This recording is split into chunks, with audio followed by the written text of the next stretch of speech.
So these were the basic transistor equations which we studied in the last class, right? So here I'm just introducing new terminology, new notation here. It's a very important parameter called beta. Beta essentially kind of captures the what is called the drive strength of the transistor.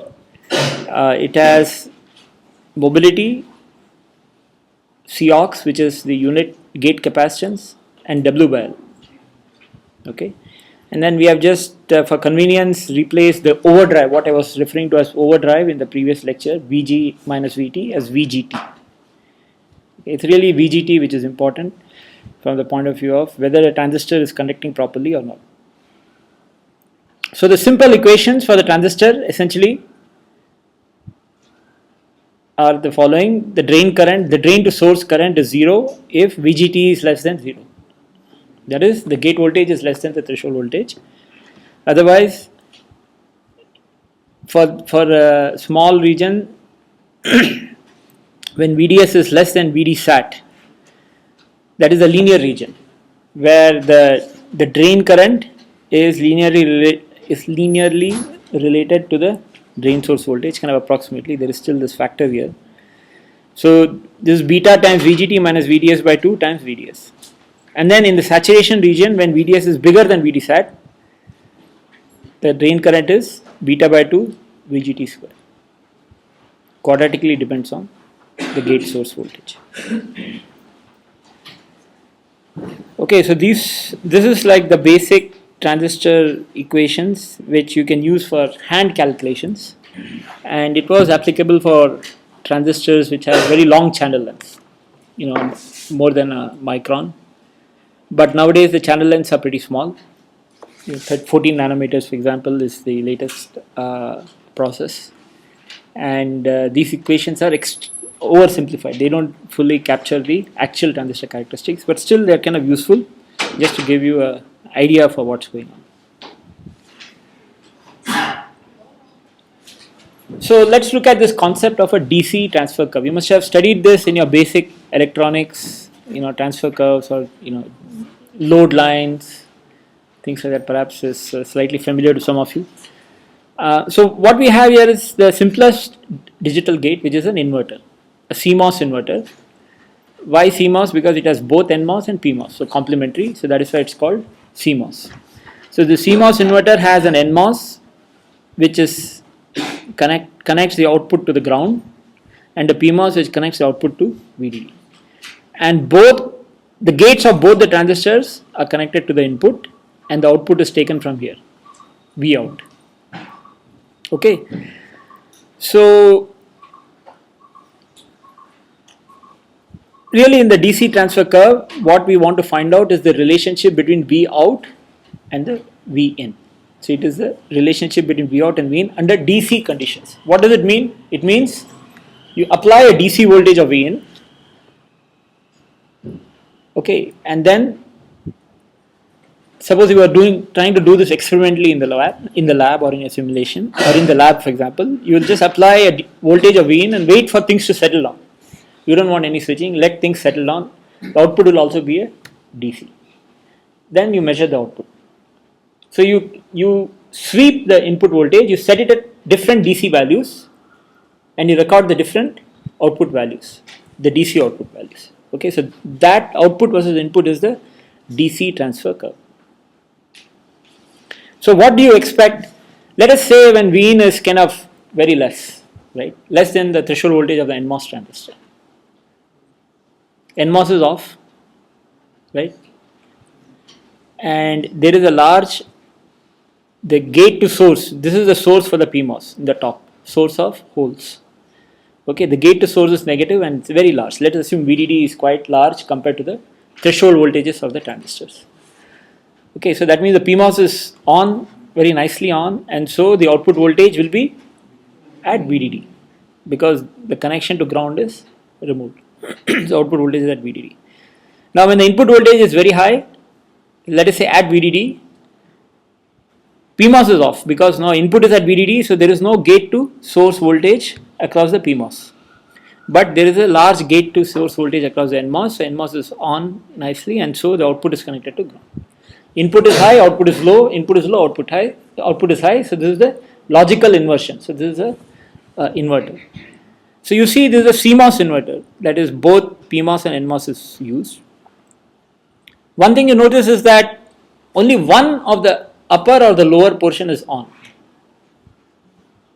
under static conditions when the inputs are all at either ground or VDD.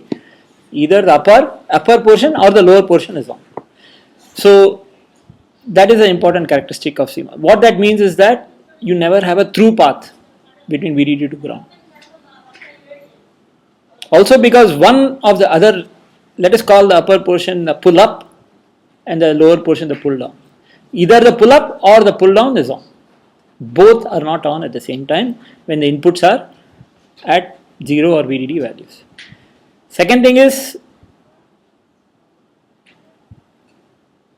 when one of them is on, the other is off, which means there is no fight. They are not fighting against each other. So the output value will also be either at VDD or ground. There is nothing to pull it down, right? So these are two very important characteristics of the CMOS logic gate, and that is why these gates are very robust, and all CMOS logic is essentially implemented using this template. There is a pull down stack and a pull up stack. Any Boolean function is mapped to the connectivity, a series, basically connectivity of structure using just NMOSes, and the dual is formed using the PMOSes. Okay, and so then you get your CMOS logic gate, and it will ensure that only pull up or pull down is active at any time when inputs are static. So now we want to calculate this DC transfer curve. How do we do that? Well, there is a graphical approach you can take. You look at the drain to source currents of both the NMOS and PMOS. We are plotting it in the same graph out here. And you see out here, the VDS is the output, VDS of the transistor, either the top one or the lower one, because the VDS of the upper transistor is VDD minus VDS of the lower transistor. If I get one, I get the other, right? And the input voltages are basically the Vin is the gate voltage of the transistor, right? So now suppose I were to use this graph to calculate I'm given a Vin and I want to use this graph to find the V out. What do I have to do, right? So Vin is, let us take the NMOS, it's simpler. The same Vin, whatever Vin is applied, is also the gate source voltage of the NMOS, right? So I need to look at, in these black curves, I need to find the curve which corresponds to that Vin. Okay, so that means my transistor's characteristic is going to be defined by some point on this curve. So let us say it's Vin3. Okay, so I am somewhere sitting out there. My VDS is going to be somewhere out here. What is that VDS at which it's sitting, right? For that, I need to look at the PMOS curve. The Vin for my NMOS gate source voltage. For the PMOS, it becomes VDD minus Vin. That becomes the gate source voltage of the PMOS. So here I need to use the appropriate curve. Again, it depends how we have labeled this. Maybe we have already taken into account the VDD minus Vin business, and these are labeled like that. So let us say Vin3 also corresponds to the same situation as what we gave for the input. Input is Vin3 for the NMOS. For the PMOS, it's VDD minus Vin3, which we are labeling it as blue Vin3 here. So now the PMOS is sitting on the blue curve. Okay. And you see that the black Vin3 and the blue Vin3 intersect at one point out here. So that is the point where everything is consistent. At that point, at that VDS value, Vout value, Vout is the VDS for NMOS and VDD minus Vout is the VDS for PMOS. Okay, so from here to here is the VDS for the NMOS and from here to here is the VDS for the PMOS. So that gives me the value for the Vout. So graphically I can trace it out and get a DC transfer curve which basically looks like this. I have a Vin, I have a V out. Okay, and you have basically a curve which looks like kind of like a step. Now let us look at these regions A, B, C, D, E. In the region A, where we are looking at input voltages less than the threshold voltage of the NMOS. Okay, in the simple model we have used, the NMOS is off. That means VDD and PMOS is on, because PMOS has a full VDD across it. The gate voltage is, VDD minus Vin, which is Vin is small. So PMOS is on, which means the output is at VDD. So you have a flat line out here at point A, right? I reach point A. Now what happens once so what region is the transistor? What are the regions of operation of the transistor? The regimes of operation of the transistor. The NMOS is clearly off. Okay. What about the PMOS? The PMOS is basically seeing a voltage VDS. VDS of the PMOS is 0. And whenever VDSs are very small, you are in the linear region, right? So if you go back to the transistor curves out here, for the PMOS, when the VDSs are small, you are in this region out here. Okay, the PMOS is in the linear region. So now we increase Vin to be a little bit more than VTN, NMOS starts conducting. Now what happens is that you have a small current being pulled out.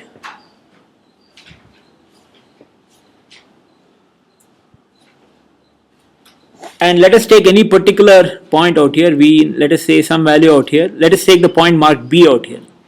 Okay, at the point marked B, the NMOS is in the saturation region. Why? Because VDS is very large for the NMOS. Okay, let us take the NMOS out here. So your Vin is just above, it's probably something like Vin 2. Okay, you are in this curve Vin 2, because VGS is just above VTN. So there is a small gate overdrive, it's turning on. But VDS for the NMOS, which is the output voltage with the ground, that is very large because it's still close to VDD. The output is still close to VDD. That means you are in this region, somewhere here. So the NMOS is in the saturation region. Okay, the PMOS is linear, NMOS is saturation. As you keep on increasing, what will happen is that, as Vin keeps increasing, you will kind of start traversing a trajectory where you are kind of going to keep hopping between these various curves. That's one way of looking at it, because Vin is increasing. So I'm going to be at, maybe I was I was in this black curve, then I go to the Vin 3, Vin 4, Vin 5, I keep going at higher and higher curves for the NMOSs, but at the same time my VDS is reducing. So your trajectory for the evolution kind of goes something like this. Okay, so you are kind of starting from here and then it goes and comes down. So in this region C, that's a region where both NMOS and PMOS, the output voltage is kind of neither fully VDD nor ground. It's sitting somewhere in between. So both NMOSs and PMOSs are in saturation, and you are at point C, and then dramatically the output voltage falls for a small increase. Then you come to point D, which is a mirror of B, where PMOS basically starts getting into linear, and then at some point when Vin exceeds this value, VDD minus VTP, PMOS is off, so output is fully at ground. So what is happening is that I'm kind of moving from this point. I'm not following any single curve out here. Remember, Vin is changing, so I'm kind of switching curves. So you're kind of going up to some point and then coming down. And the transistors start from cutoff. For the NMOS, it starts from cutoff, goes to saturation, then linear. For PMOS, it starts from linear, goes to saturation, cutoff. Okay, so that's how they kind of transit through these various states. One thing very important here is that at any point on this curve, remember this is a DC transfer curve. We are not looking at time varying phenomena or anything. We put a V in, we see what is the V out. Okay. Very important requirement, the current through NMOS is equal to current through PMOS.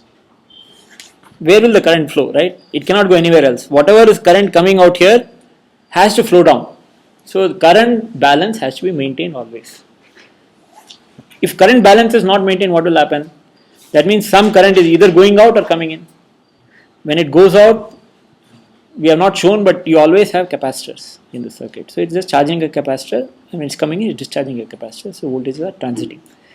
Whenever your current into or out of a capacitor, voltage will not be constant, right? Because current is C dV by dt.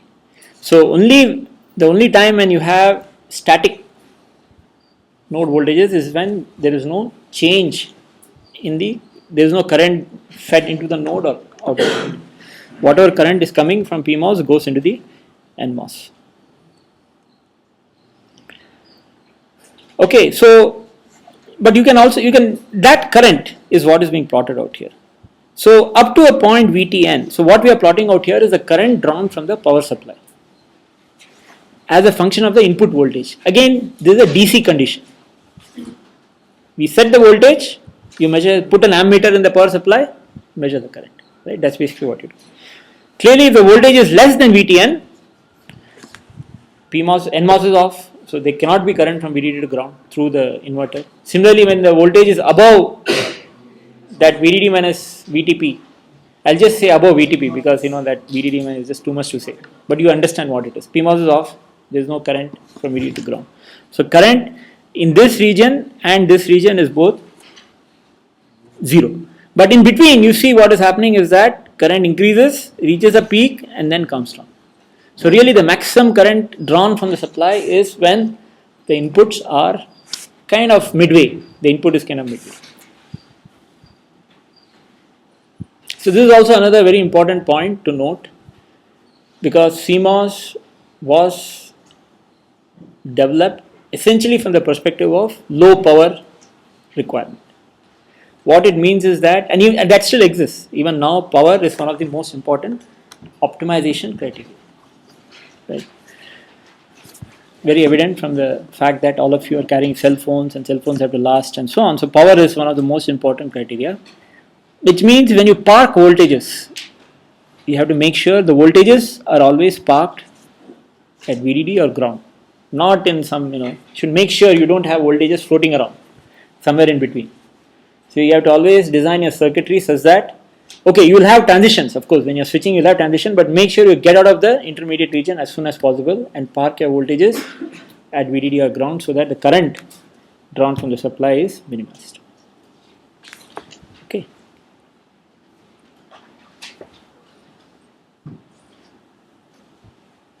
Any questions on this? Sir, yeah. That curve should not be and if somehow two curves intersect in 2 points, then what would the output? Somehow happened that two curves in PMOS and NMOS. Yes. That intersect in 2 points. 2 points. So then you will have a very interesting device there. Essentially, it will be like a device which will have 2 states, possible states in which the device can be there, and that is kind of also the basis for making memory elements, where you will have intersections at multiple points. Hopefully one of them, maybe both are stable, and then you have to have a way of pushing it from one point to another point. Okay. So we'll see that towards the end, how you will have a memory element built out.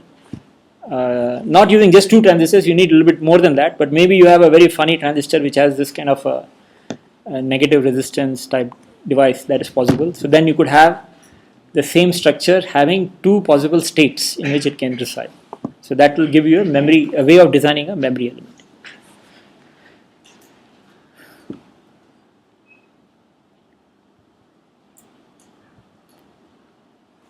Okay, so let us look at this concept of, so we saw this one particular curve. So what determines, so now you understand the general shape of the curve, why the curve has this particular shape. Now if you get down to the details, where is this step happening? This transition, from high to low, where is it happening, right? So it turns out that that transition is controlled by the characteristics of the NMOS and PMOS, the relative strengths of the NMOS and PMOS. So the relative drive strengths, we said the drive strength is captured by this parameter beta, which is mobility times Cox times W by L. Okay, so beta P is mobility of PMOS holes times Cox times WP by LP. WP is the width of the PMOS transistor, length is L is the length of the PMOS transistor, and beta N is the same similarly for the NMOS. Now, when beta N is equal to beta P, let us for now assume that the threshold voltages are exactly the same, and then beta N is equal to beta P. So there is a symmetry. PMOS and NMOS, the drive strengths are the same. So you would expect a curve kind of to be going through the center, where this point here is VDD by 2. Okay, at which it's transitioning from being high when Vin is less than VDD by 2 to low when Vin is bigger than VDD by 2. But you can move this point around by varying the beta N by beta P ratio. If you make beta P by beta N very large, equal to 10, let us, in this example, let's say make it 10. You see the curve has shifted to the right. How do you understand this? See, basically what we are saying is that the NMOS voltage, the PMOS is so large and so strong that if I want to match the current in the PMOS by the current in the NMOS needs a very large gate source voltage. Okay, so that's kind of what you can say that you have shifted. What used to be at beta N equal to beta P equal to 1 used to be here, let us say at this point, for the same current,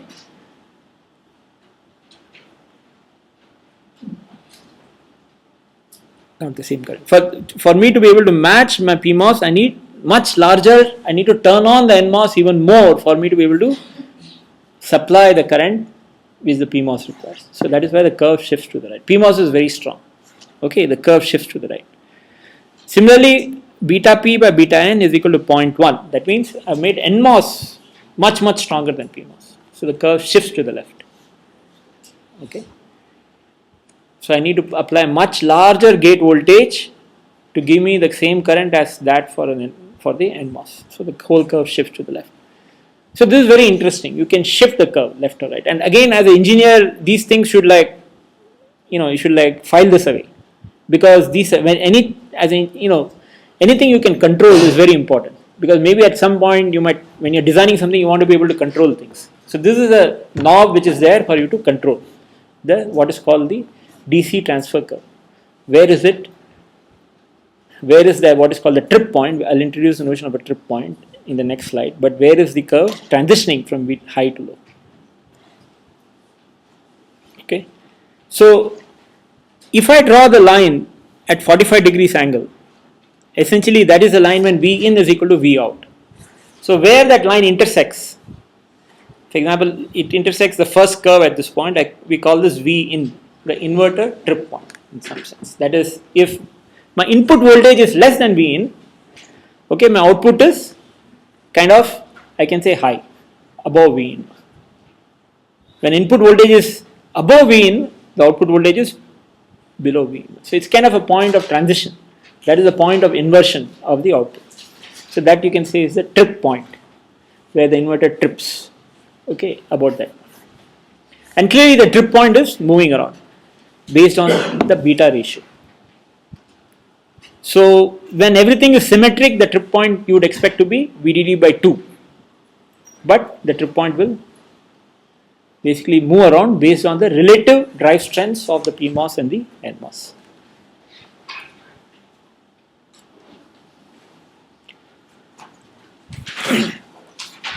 Now, in circuit design, where do you actually operate your circuit, right? Typically, most of the circuits will be about the 0.1.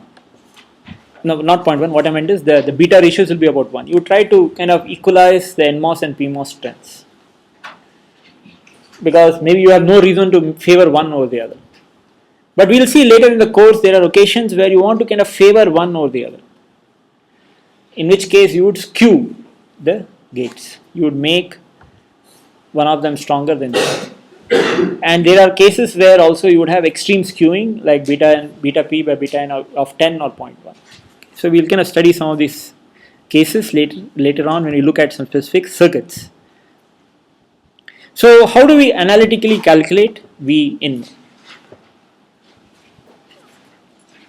It's not that hard. Basically you plug in V in at the input, V in minus Vtn whole square beta, because at that point of V in, basically you can say both the transistors are in saturation. You can make that assumption. And then IDN is beta n by 2 V in minus Vtn whole square. IDP is beta p by 2, same for PMOS. And this symmetry factor R, we call it beta p by beta n. And then you can kind of, what is the constraint? IDN should be equal to IDP, right? Whatever current is coming from PMOS has to go into NMOS because everything is static. There is no change. It's a DC condition. You just equate the two equations. You just solve it. Okay. You equate it. You know that you get square root of beta n by beta p. That means you'll get a square root R factor. Simple algebra will give you this equation. Okay. For this simple model, it's only applicable for the simple basic model. You get this kind of equation.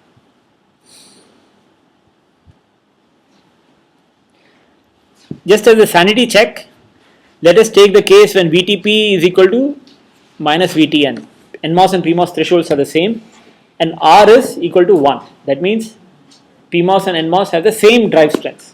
When you plug that in, you get essentially this 1 by R is 1.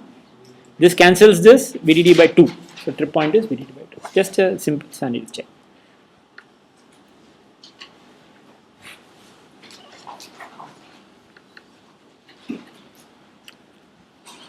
So what you have is you have inverters which you can kind of pull the trip point one way or the other. When you pull the trip point to the right, that means you make the PMOS much stronger than the NMOS. That is called a high skew inverter. You have skewed it towards the high side. And when you pull the inverter to the left, you make the NMOS much stronger than the PMOS. You have reduced the trip point. That you call the low skew inverter.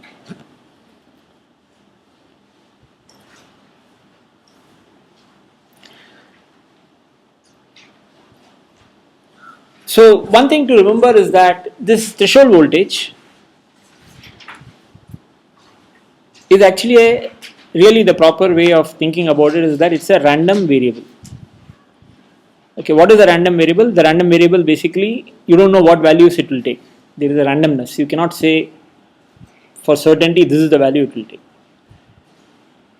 Okay, so there will be a spread, but you can say what is the mean value and then there will be a little spread about that value. Typically, a Gaussian PDF is a good way of modeling this random variable, which means there is a mean and there is some variance. Okay, so you might have maybe from your basic undergrad class, you remember normal distribution or Gaussian distribution, which looks like a bell curve, right? Inverted bell. So the threshold voltage is a random variable, which has a distribution. What that means? That means that V in is also a random variable because any function of random variable is also a random variable. So the inverted trip point is also a random variable. What does it mean for this graph? That means the graph also, really if you see, I cannot for certainty draw a single line. Let's not worry about beta. Let us take a particular beta ratio. I cannot draw a single, here I am drawing a single curve out here. But in reality, you will have a spread of curves. There's a small band of curves. Okay, because of the fact that my parameters are all, there is some amount of uncertainty. There is a mean, there is a variance. The aim of process engineer is to reduce the variance as much as possible and hit the mean, control the mean to be what they say it is to be and reduce the variance. But these are all physical structures. Okay, so it's not always possible to guarantee exactly what you get. This is something very important to keep in mind. As a circuit designer, okay, at a level of abstraction where you think of zeros and ones and logical operation, you don't see this. You don't care about this. But really when you come down to deal with physical parameters, power, reliability, speed and so on, these physical aspects become very important and they have to be kept in mind.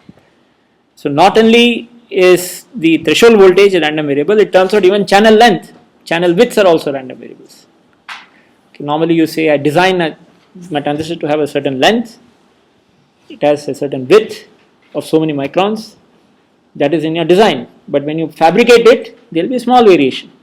So even that has a randomness. All of this come together to, because that means betas are also random. There is a certain variation in beta. So everything becomes everything has to be treated as random variables. Now it turned out that till about maybe a few years back or so, when long channel transistors and so on, these randomness values were very small and they could be dealt with, you kind of in a kind of a simple way. But as we are scaling down, we'll kind of study this later in one of the lectures. Transistors, you can count the atoms now in the transistor. One atom plus minus, the oxide thickness will be 10 atoms. So one layer of atom gone means 10% change in the oxide thickness. Cox is 1 by Tox. So Cox changes by 10%, drive strength changes by 10%, right? Number of dopant atoms maybe will be 1000. That controls the threshold voltage, right? A few atoms here and there, the exact locations being different, again that changes the threshold. So the variations, the randomness is actually increasing. So how do I design circuits where I can tolerate the variations, as well as how do I analyze circuits when you have all these entities where you have you have this way of describing the parameters. So what is happening is that you have this now statistical techniques for analyzing circuits, statistical timing analysis, statistical power analysis and so on. So there was a question from the back. Yes. So actually, why to worry about the inverted trip point? I didn't understand it properly. Like as long as if it's inverting my circuit, it's fine. Why to worry about the intermediate phase? So the question which is being asked, it will get addressed a little bit more in the next slide, is why should I worry about the inverted trip point? So let's come back, let's answer this question in this fashion. Maybe we'll go through these slides and perhaps it will get answered. Actually, the main reason is I want to map the voltages to logic levels. At the next higher level of thinking about my circuits, I am operating on binary values, 0, 1. When do I say, whereas my nodes will be all analog values, right, zeros and ones. I mean not zeros and ones, they are analog voltages. So when do I map, when do I say a voltage is 0, a logical 0, when do I say voltage is logical 1? So perhaps you can say I can use the notion of a trip point. If my voltage is less than V in, I say it is logic 0. If it is above V in, I say it's a logic 1. But actually you need to do something more than that. So you have maybe you say my cutoff is VDD by 2. Okay, that is my value. If my voltage is less than VDD by 2, I'll say it is 0, otherwise it's 1. You can even map it the other way. So you need to define this notion of the mapping of logic and voltage and logic values. So you have this VIL and VIH. VIL is the voltage. We are generalized from V in. VIL is the voltage where below that voltage you say it is logic 0. VI low. And the corresponding value for the output. So I look at the DC transfer curve. VIL leads to a VOH. So when my input voltage is less than VIL, output voltage is above VOH. So I say that is my VOH is my logic high value. So if my voltage is between VDD and VOH, I will call it a logic 1, because that is the voltage value I get when my input is between 0 and VIL. So because that is my inverter operation. 0 to VIL voltage maps to VOH to VDD voltage. So logic 0 is mapping to logic 1. Okay, and vice versa. When my input voltage is between VIH to VDD, output voltage is between 0 to VOL. So that's a logic 1 VIH to VDD, logic 1, mapping to logic 0. So we'll come to this notion of how is VIL and VIH defined, but graphically if you look at it, what you have is, let us say you have these two inverters. You have VIL as the output of one inverter, which the inverter thinks it's giving a logic 0. It better be interpreted as logic 0 by the receiving inverter. Okay, so if this inverter is giving out a logic 0, that means its voltage is between VOL and ground, logic 0. Output voltage is between VOL and ground. For it to be interpreted as a logic 0 by the next stage, the input VIL for the next stage should be bigger than this VOL, because this will then get mapped to this, and this receiving inverter will interpret it as logic 0. So everyone is talking the same language. It has to be matching. Otherwise, you'll have a mess. One guy says he's giving a 0, other guy says no, it's not a 0. I don't think it's a 0, then you have a problem. Right? So similarly, the output value, this inverter gives an output which, when it's between VOH and VDD, it thinks it's a logic high. That has to be interpreted by the receiving inverter as a logic high. That means VIH for that inverter has to be, this range has to be bigger than this range. So this difference, VOH minus VIH, is called the noise margin high, and this is called the noise margin low. That means VIL minus VOL. What is this noise margin business? Say some noise event happens which perturbs the output. Say the output voltage is at VOH exactly, you are at the margin, the output, this inverter is giving out a logic 1, but its voltage at VOH, okay, just there.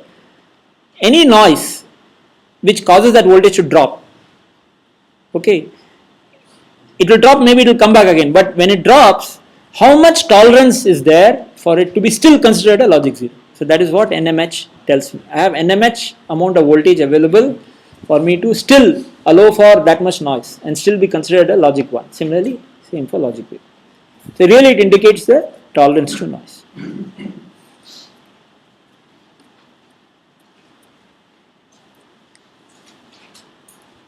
So, if you look at this kind of, when I look at the noise margin, maybe, why take these particular points? So this is kind of how we define it, VIL, because I could have defined VIL to be anywhere out here. I could have just chosen arbitrary VIL to be here, VIH to be somewhere here, and so on. So why have they chosen this?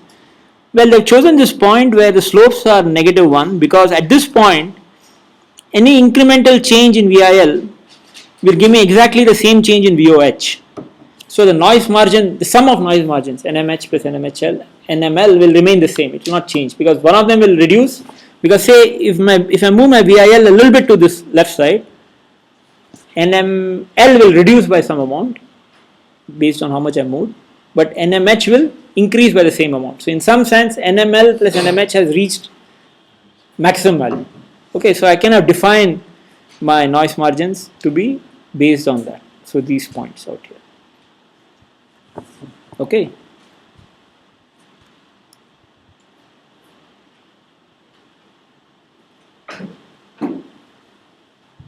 So why is there noise? I mean, what causes noise? Noise is basically any unwanted perturbation in your signal. So where is this perturbation coming from? Well, one perturbation could be that, remember we said there is a VDD and ground, right? We don't normally show VDD and ground in these symbols. It's kind of assumed.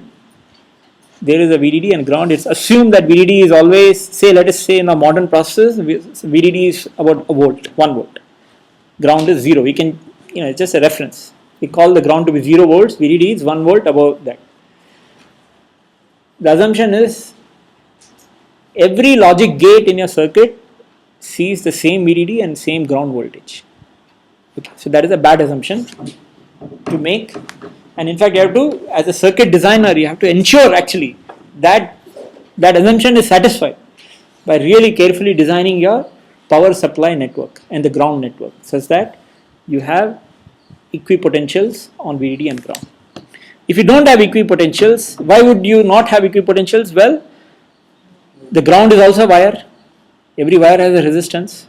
Whenever you have current through the wire, you'll have a IR drop. And when you have IR drop, you have basically a voltage difference in the power. Same for the ground. So when the voltages are different, then you can imagine that VOH, let us say I am at VOH, and maybe the voltage or the power supply voltage for the receiving inverter is maybe maybe the transmitting inverter power supply voltage is less because current is flowing in the power supply grid such that the voltages are offset. So the receiving inverter has a higher supply voltage than the transmitting inverter. Okay, so that means the receiving inverter's characteristic go much, they are expanded, whereas this guy is shrunk a little bit, and so I can have a problem where this guy's output could be in this indeterminate region where that guy is not able to, receiver is not able to properly distinguish. So this power supply drops are very important in a chip, and a lot of care has to be taken to ensure that power supply rails are equipotential. Okay, which means you have to have very low impedance. Really, it comes down to resistance. Anytime you have current times resistance, you have voltage, so you have to make sure current is small or resistance is small or both. Again, we'll look at this issue a little bit later in the class. You could also have AC noise. AC noise means what does it mean? It means you have this long piece of wire, maybe there is another piece of wire running close by, and as we said, you always have stray capacitances. You have capacitive coupling, one wire is switching. Whenever there is switching, you have the voltage is changing, so you can inject. Capacitor, capacitor has a very low impedance for AC signals, right? 1 by j omega c. So fast transients will cause signal to get injected into the node, which can again perturb the voltage of that node. So NMH and NML are kind of telling you how much perturbation can you tolerate. The more NMH and NML, the better it is, and more robust it is. So this is again important from the point of view of signal integrity. So power and signal integrity are two very important checks which have to be done. This is part of the physical design process. When you design the chip, you have to do power and signal integrity analysis to ensure that, okay, you have this great idea, you have this great algorithm, etc., but at the end of the day, if my wiring is not proper, it will not work properly. Okay, so signal integrity is very important. Another very important concept here in the transfer curve is the gain. What is this gain? If you look out here, you see this region has a gain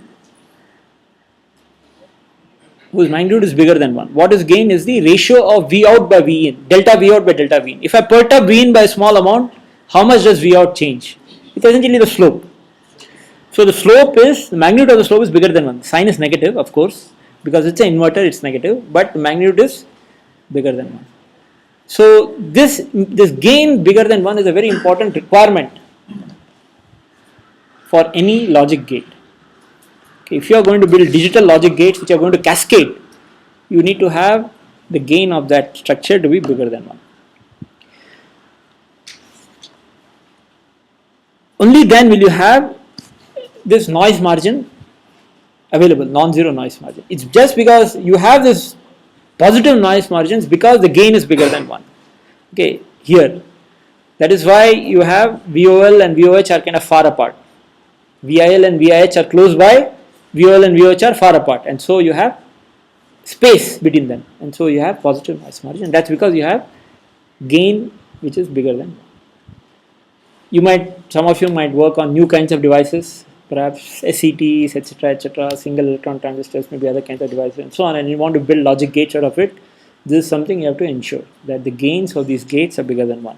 When you do that, when you cascade, when the gains are bigger than 1, and you cascade a number of these stages together, it has the effect of cleaning up the signal, right? Because if I have, at the input, I have a signal which is not quite 0, maybe it's a little bit above 0, okay, because there is some noise and it's above 0. The output of the first inverter will clean it up a little bit, and the output will be closer to VDD. The output of the next inverter will be closer to ground, and so on. So maybe within a factor of 2 or 3 or 4 inverters, your output signal of the inverter will be very close to ground or very close to VDD, depending on what the input was. So you are cleaning up. So the gain is very important because it helps to bring in robustness, improves the signal quality. Okay, so it's very essential if you want to build any digital logic circuits to have gain.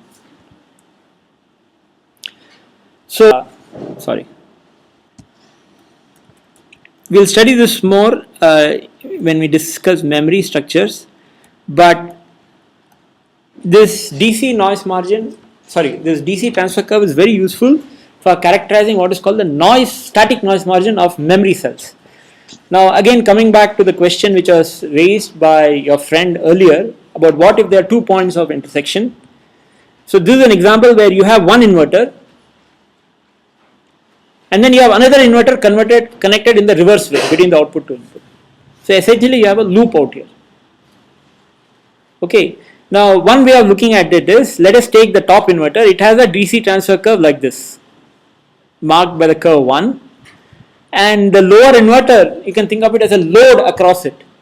It is a load across it, and the load line is this. And you see there are 3 points of intersection for this load line. In fact, not 2, there are 3 points of intersection. It intersects here, here and here. What that means is that this structure has 3 states where it can reside, everything is consistent. And those states are here when Vin is 0, VDD is 1, Vout is 1 volt. Here when Vin is equal to Vout, and then here when Vin is 1 and Vout is 0. So it has 3 possible states in which the structure can reside. Of course, it turns out that one of them is an unstable point.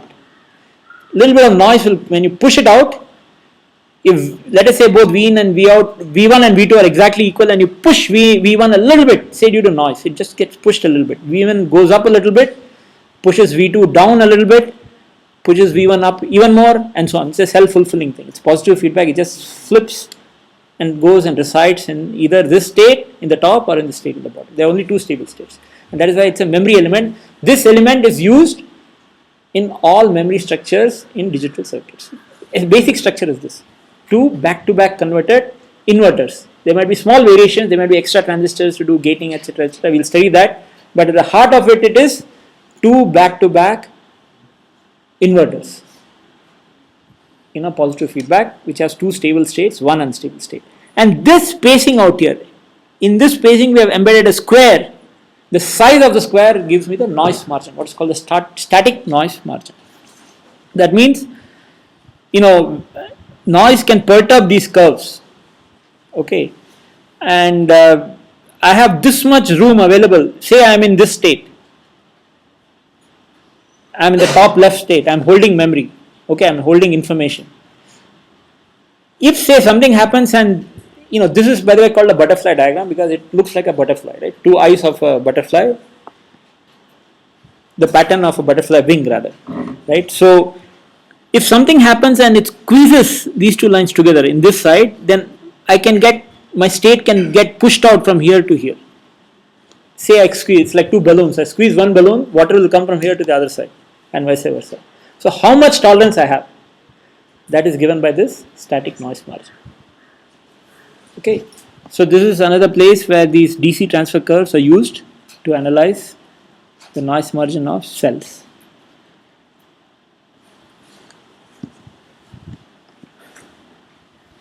Any questions? What are V1 and So what are V1? Okay, so I have to explain this graph a little bit. Actually what we have is, you see there are 2 voltage sources out here. These are just noise voltage sources. Okay, it's like just to kind of schematically indicate that there is noise, and we are doing this analysis to find out the tolerance to noise. Ideally, noise voltage should be 0. But V1 and V2 are the voltages of these 2 nodes. Okay, remember this DC, these voltage sources are not real voltage sources. I wouldn't put a voltage source inside my circuitry. Okay, it's just schematically showing a noise as being a voltage source. So Vn is supposed to be 0, V1 and V2 are the node voltages at those 2 points. Okay, and V1 is the input and V2 is the output of the top inverter, so we are drawing the DC transfer curve of the top inverter, which is this curve 1. Similarly, you have the curve 2, which is the DC transfer curve of the second inverter, where you see the curve 2 is flipped across this line of symmetry, because V1 is the output of this bottom inverter. V1 is the output, V2 is the input. for the inverter which is below.